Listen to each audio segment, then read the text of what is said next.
14:15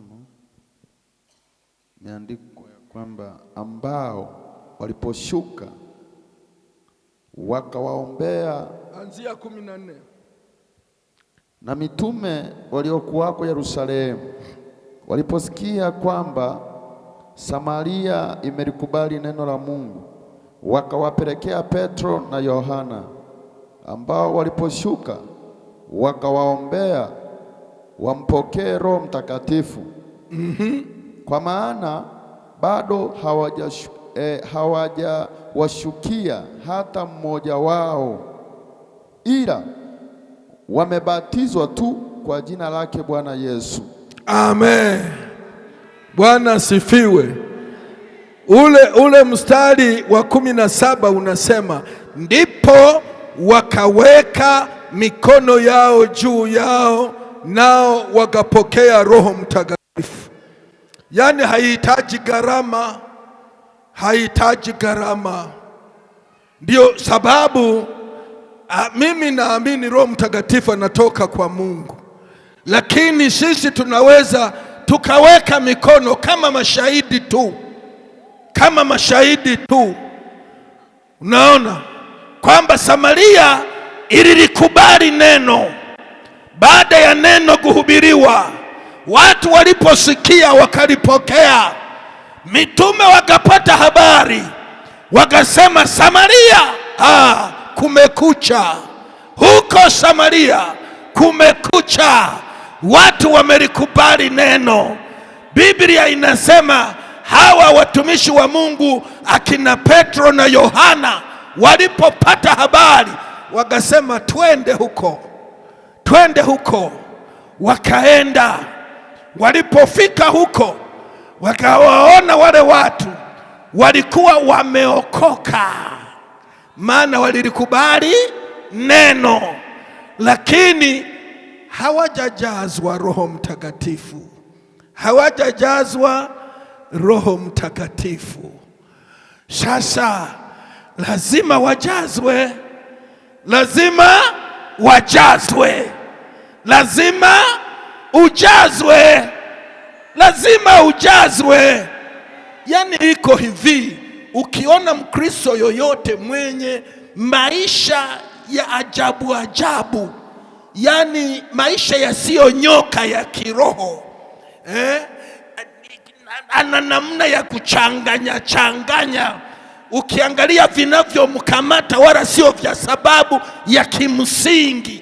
Shida ni udhaifu wa kutokuwa na ushirika mzuri na Roho Mtakatifu.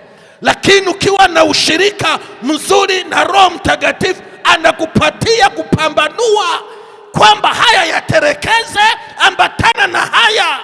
Haya ndio ya muhimu kwenye uchaguzi wa maisha yako, uchaguzi utakao kufanya ufanikiwe. Bwana asifiwe sana.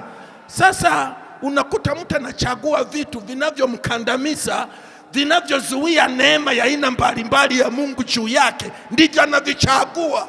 Anaacha kuchagua lango la Roho Mtakatifu, njia nyembamba ambayo maandiko yanasema wenye haki ndio anapita. Mtu anachagua njia pana. Yani Mungu atusaidie wapendwa, kwamba njia pana ndio wengi. Sasa Mungu atusaidie tuwe wengi kwenye njia nyembamba, tuwe wengi kwenye njia nyembamba. Sasa Roho Mtakatifu achukue nafasi wapendwa. Roho Mtakatifu akutawale. Nasema na wewe, nasema na wewe.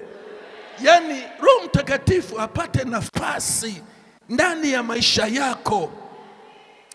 Nikwambia hivi, unaweza ukajazwa ukiwa njiani, unaweza ukajazwa ukiwa unaendesha gari, unaweza ukajazwa ukiwa chumbani, unaweza ukajazwa ukiwa sebuleni, unaweza ukajazwa ukiwa kwenye ibada, unaweza ukajazwa ukiwa popote, unaweza ukajazwa. Na haya mambo mimi nimeyashuhudia kabisa. Unamwongoza mtu sara ya toba njiani, anajazwa hapo hapo, anafulika unamuona machozi yanabubujika, ulimi unabadilishwa, anajaa, anafurika. Oh, unashindwa kujizuia na wewe unanena. Ile Bwana ni tamu. Ni tamu sana kunena kwa Roho Mtakatifu. Ni tamu sana, tamu sana.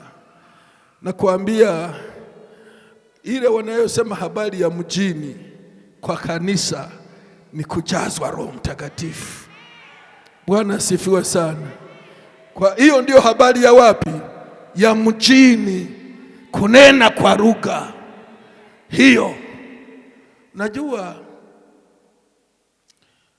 mtu anaweza akajazwa kanena kwa lugha halafu ikapotea. Hivyo vitu vinakuwepo, lakini tulikuwa tunaimba pambio, ndugu chochea karama yako, karama chochea chochea karama yako, yani moto kama hujachochewa hauendelei kuwaka. Bwana asifiwe sana. Kwa hiyo muhimu sana kuchochea